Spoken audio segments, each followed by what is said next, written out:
Saudi আরবের কাছে উচ্চ ক্ষমতা সম্পন্ন ক্ষেপণাস্ত্র প্রতিরক্ষা ব্যবস্থা থার্ড বিক্রি করতে যাচ্ছে যুক্তরাষ্ট্র। রিয়াদের সাথে এ নিয়ে $1500 কোটি একটি চুক্তিতে অনুমোদন দিয়েছে মার্কিন প্রশাসন। যুক্তরাষ্ট্রের পররাষ্ট্র মন্ত্রণালয় জানায়, চুক্তিটির ফলে মধ্যপ্রাচ্যে ইরানের হুমকির বিপরীতে সৌদি নিরাপত্তা আরও জোরদার হবে।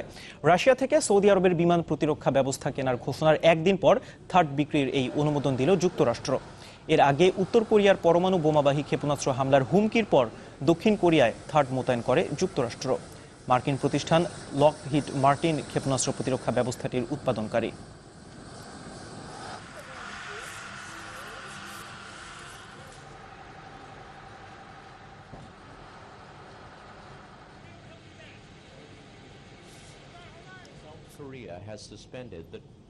মিয়ানমার থেকে বাংলাদেশে আবারও ব্যাপক হারে রোহিঙ্গা শরণার্থী ঢুকতে পারে, সতর্ক করেছেন জাতিসংঘের মানবিক ত্রাণ বিষয়ক প্রধান মার্ক লোকক।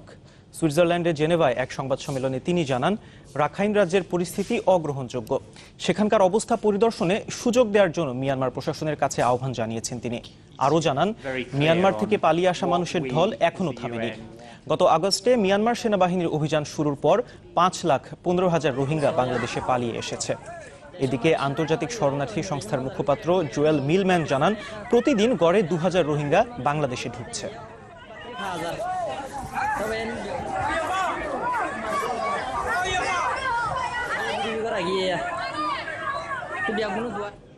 জাতিসংঘের অধিবেশন শেষে কিছুক্ষণের মধ্যেই দেশে ফিরছেন প্রধানমন্ত্রী শেখ হাসিনা। এ উপলক্ষে তাকে সংবর্ধনা জানাবে আওয়ামী লীগ।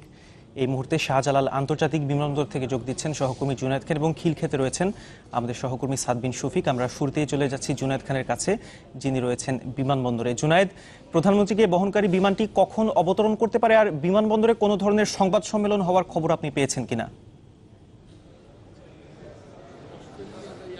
বিমানবন্দরের সংবাদ সম্মেলনের খবরটি আমরা গতকালই জানতে পেরেছিলাম যে এখানে প্রধানমন্ত্রী এসে বিভিন্ন অঙ্গ এবং সহযোগী সংগঠনের নেতা এবং কেন্দ্রীয় নেতা যারা রয়েছেন, মন্ত্রিপরিষদের সদস্য এবং বিভিন্ন পেশাজীবী কর্মজীবী মানুষজন তারাও এসছেন, সাংবাদিকরা এসছেন। তাদের সামনে প্রধানমন্ত্রী কথা বলবেন এবং বিশেষ করে রোহিঙ্গা ইস্যু এবং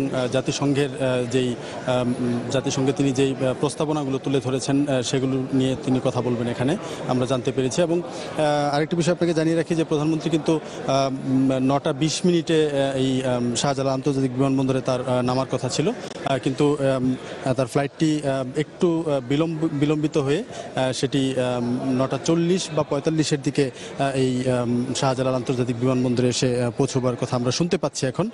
তবে প্রাকৃতিক যেই অবস্থা রয়েছে এখন এই মুহূর্তে বিমানবন্দরের বাইরে, সেটি যথেষ্ট পরিমাণ ভালো। আর বাইরে নিশ্চয়ই সহকর্মী সাদ সে রয়েছে, সে দেখাবে যে রাস্তার দুপাশে হাজারো মানুষ, নেতাকর্মী তারা দাঁড়িয়েছেন প্রধানমন্ত্রী শেখ হাসিনাকে সংবর্ধনা দেওয়ার জন্য।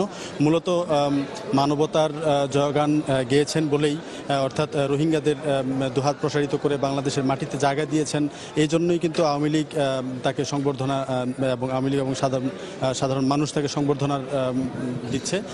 আওয়ামী লীগের পক্ষ থেকে এটি আগে থেকেই সংবাদ সম্মেলন করে জানানো হয়েছিল। এখানকার সর্বশেষ পরিস্থিতি হলো যে আওয়ামী লীগের সাধারণ সম্পাদক, যুগ্ম সাধারণ সম্পাদক এবং অন্যান্য নেতাকর্মী যারা রয়েছেন সবাই কিন্তু এসছেন, এবং পেশাজীবী এবং বিভিন্ন অঙ্গ সংগঠনের নেতাকর্মী তারাও এসছেন, এবং সাংবাদিকরা তো বটেই। এই অবস্থায় আমরা যে খবরটি সর্বশেষ শুনতে পেয়েছি সেটি হলো যে প্রধানমন্ত্রীর ফ্লাইটটি একটু বিলম্বিত হয়ে সেটি 9:45 40 বা 45 মিনিটের দিকে এখানে এসে নামতে পারে। এটি হলো এখানকার সর্বশেষ অবস্থা। আফিফ। জি জুনায়েদ, আপনি আমাদের সাথেই থাকুন। আমরা এই মুহূর্তে চলে যাব খিলক্ষেতে, সেখানে রয়েছেন আমাদের সহকর্মী সাদ বিন শফিক। সাদ, ইতিমধ্যেই বিমানবন্দর থেকে গণভবন পর্যন্ত সড়কের দুপাশে নেতাকর্মীরা অবস্থান করছেন, তো আপনি সব মিলিয়ে সংবর্ধনার আয়োজনটি কেমন দেখছেন?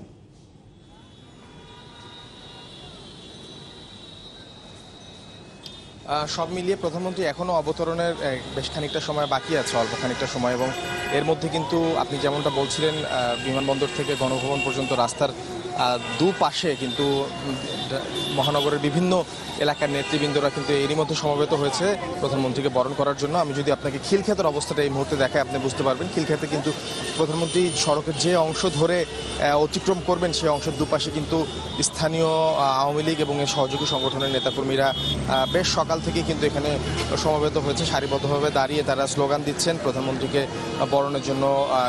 শেষ মুহূর্তের তারা এখানে অবস্থান করছে এবং তারা প্রস্তুত।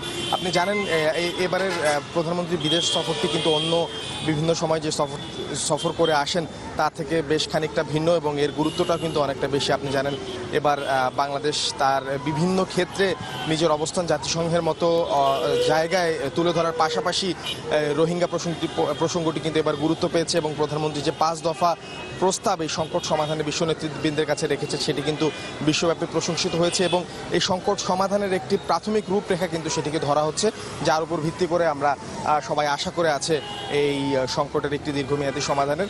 এখনও কিন্তু সড়কটি খোলা যানবাহনের চলাচলের জন্য।